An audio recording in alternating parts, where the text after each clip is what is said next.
On December 7, 1989, in the small community of Pikeville, Kentucky, the local sheriff's office received a troubling call.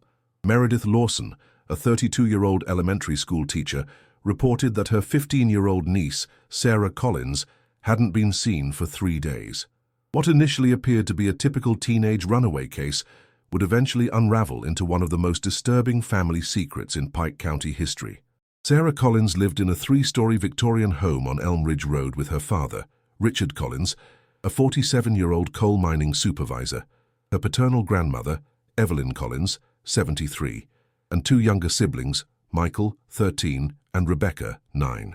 The children's mother, Elizabeth Collins, had reportedly left the family 7 years earlier, with Richard claiming she had moved to Florida with another man. The Collins family was well regarded in the community. Richard was an elder at the local Baptist church, and the children were described as polite but reserved. Neighbors noted that the family kept to themselves, with the children rarely participating in community activities and being homeschooled for periods between public school attendance. The day Sarah disappeared, December 4, 1989, was unusually cold for Kentucky, with temperatures dropping to 18 degrees and light snow covering the ground. Richard Collins told investigators that Sarah had gone to bed as usual the previous night, but was missing from her room the next morning. He claimed to have searched the property before leaving for work, assuming she had left early for school. It wasn't until her Aunt Meredith, Elizabeth's sister, tried to deliver Christmas presents that evening and discovered Sarah hadn't been at school that day that the alarm was raised. Initial search efforts focused on the surrounding wooded areas and abandoned mining properties. The first 48 hours brought no results, despite deployment of search dogs and volunteers from 3 counties. Sarah's room showed no signs of forced entry or struggle, and her winter coat and boots remained in the closet, concerning details given the harsh weather conditions. When interviewed separately, Sarah's siblings provided conflicting information about when they had last seen their sister. Michael insisted she had been at the breakfast table that morning, while Rebecca claimed Sarah had told her the previous night that she wanted to go away for a while. This inconsistency immediately caught the attention of Detective James Harmon, the lead investigator assigned to the case. If you want to follow more cases like this that impact entire communities and reveal hidden truths, subscribe to the channel so you don't miss any investigation. The initial investigation into Sarah Collins's disappearance followed standard protocols for missing teenagers. Local authorities checked bus stations, contacted friends, and interviewed school staff. No one reported seeing Sarah after she left school on December 3rd. Detective Harmon's first significant discovery came when interviewing Sarah's English teacher, Ms. Pamela Davidson.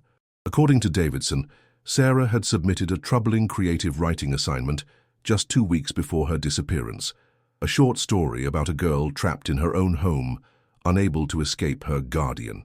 When Davidson had attempted to discuss the story with Sarah, the teenager became withdrawn and insisted it was just fiction. The investigation took a turn when authorities obtained Sarah's limited medical records. Despite living in a small town where most families used the same medical practice, Sarah hadn't had a documented medical visit in over 4 years. When questioned about this, Richard Collins explained that his mother, a former nurse, handled most family health issues, and they preferred natural remedies when possible. 5 days into the investigation, officers executed a search warrant on the Collins home. The Victorian house, built in 1904, had numerous peculiarities, including a renovated attic and basement spaces that Richard called his workshop areas. These spaces were kept locked, which Richard attributed to safety concerns for the younger children. During the search, investigators noted several concerning details. The house had an elaborate internal locking system with deadbolts on several bedroom doors that could only be locked from the outside. Additionally, the windows in Sarah's bedroom had been permanently sealed shut. Richard explained these measures as security precautions, given the isolated location of their property. The most significant early discovery came from Rebecca, the youngest child. When interviewed by a female officer with child interview training, Rebecca revealed that Sarah had a special relationship with their father. When asked to elaborate, the child became visibly upset and refused to continue the conversation. Meanwhile, financial investigations revealed that Elizabeth Collins, the children's mother, had never used her social security number or any form of identification since her supposed departure 7 years earlier. No records existed of her in Florida or anywhere else in the United States after 1982. This revelation shifted the investigation's focus dramatically. By mid-December, investigators had developed two primary theories. Either Sarah had run away due to some form of abuse in the home, or something more sinister had happened within the Collins household. The absence of any confirmed sightings or use of Sarah's limited funds from her part-time job at the local library supported the latter theory. On December 21, 1989, the investigation intensified when cadaver dogs brought to the property showed interest in a patch of disturbed earth behind the greenhouse in the family's backyard. However, excavation revealed only buried household waste and animal remains. The disappointing result nearly derailed the investigation as resources were being stretched thin during the holiday period. A breakthrough came on January 3, 1990, when Meredith Lawson provided investigators with a cache of letters she had received from her sister Elizabeth over the years, correspondence that Richard Collins knew nothing about. These letters painted a disturbing picture of control and isolation, though they stopped abruptly in 1985. The final letter contained a cryptic message: "If I don't write again, look in the walls where the children sleep." Armed with Elizabeth's letters and mounting concerns about the family dynamics, Detective Harmon obtained a more comprehensive search warrant for the Collins residence. On January 7, 1990, a team of investigators, accompanied by structural engineers and forensic specialists, began a methodical examination of the house. The revelation came in the form of a hidden room concealed behind a false wall in the basement workshop. The space, approximately 8 by 10 feet, contained a mattress, basic sanitation facilities, and evidence of long-term habitation. Most disturbingly, investigators found a journal, later confirmed to belong to Elizabeth Collins, documenting years of abuse and confinement.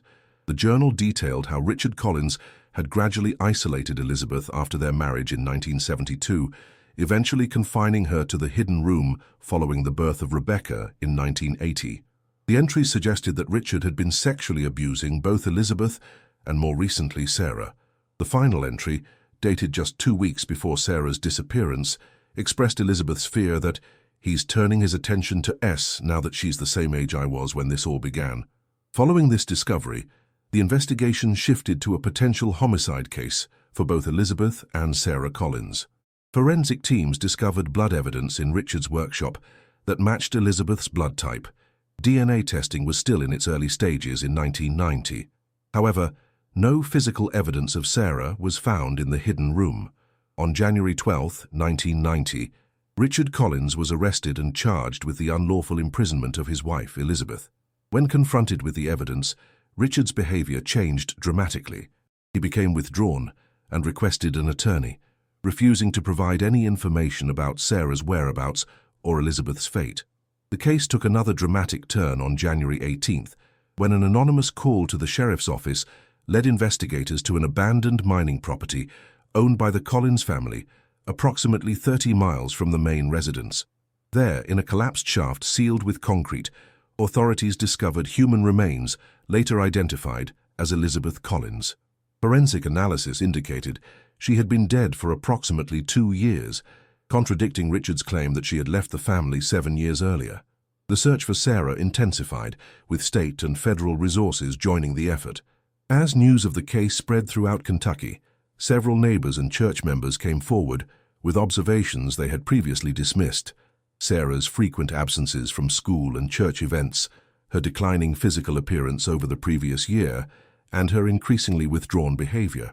Leave in the comments, never give up on the truth if you believe all missing persons deserve to be found.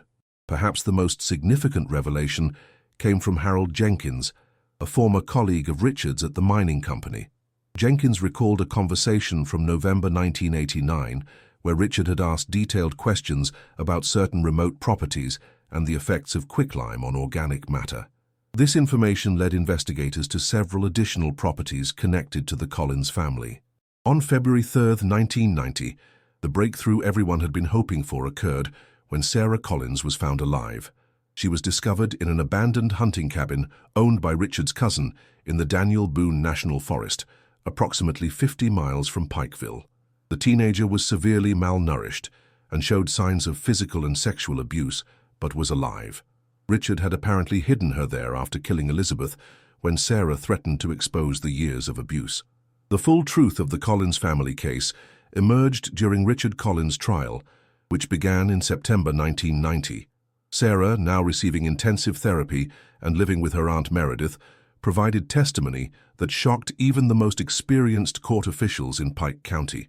According to Sarah's testimony, Richard Collins had been abusing his wife Elizabeth since early in their marriage. After Sarah's birth in 1974, Elizabeth had attempted to escape with her infant daughter, but was recaptured by Richard. As punishment, he created the hidden room in the basement where Elizabeth was kept for increasingly longer periods, especially after attempting to seek help. By 1982, following the birth of Rebecca, Elizabeth was permanently confined to the hidden room, with the children told their mother had abandoned them.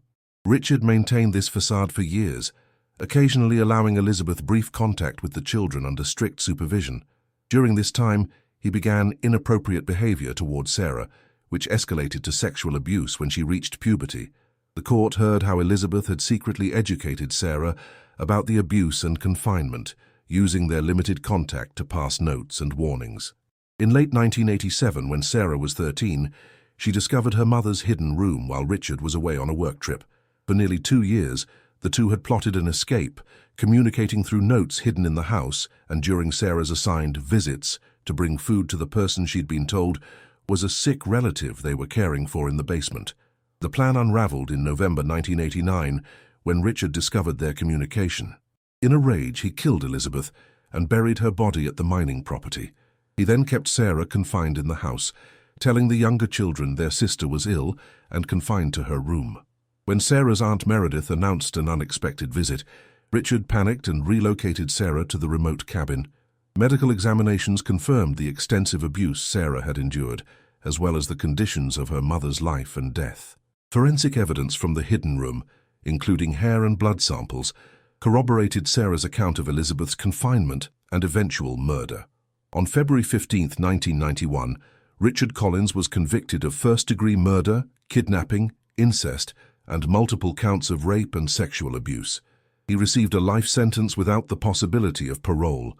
The case led to significant reforms in Kentucky's child protective services, including enhanced training for teachers and school counselors to recognize signs of abuse and improved protocols for investigating family dynamics in missing persons cases.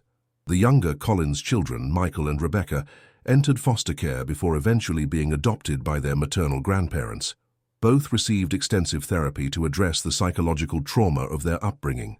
Sarah Collins, displaying remarkable resilience, eventually completed her education and became an advocate for victims of family abuse.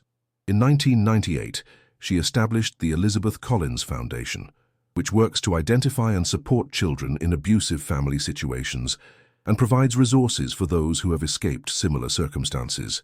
The Collins house on Elm Ridge Road was demolished in 1993, with the land converted into a community garden maintained by local volunteers. A small memorial stone bears a simple inscription: "For those who suffered in silence, we now speak your truth." This case remains one of Kentucky's most disturbing examples of how abuse can be hidden behind a facade of normalcy, and serves as a stark reminder of the importance of community vigilance and listening to children's subtle cries for help. If you watched all the way through, it's because you care about these cases that mark families forever. Leave a comment saying, "I watched until the end," so I can get to know you and understand who really cares about the search for truth. Like this video and share it with others who value justice for victims who couldn't speak for themselves. Subscribe to the channel for more in-depth investigations that bring hidden truths to light.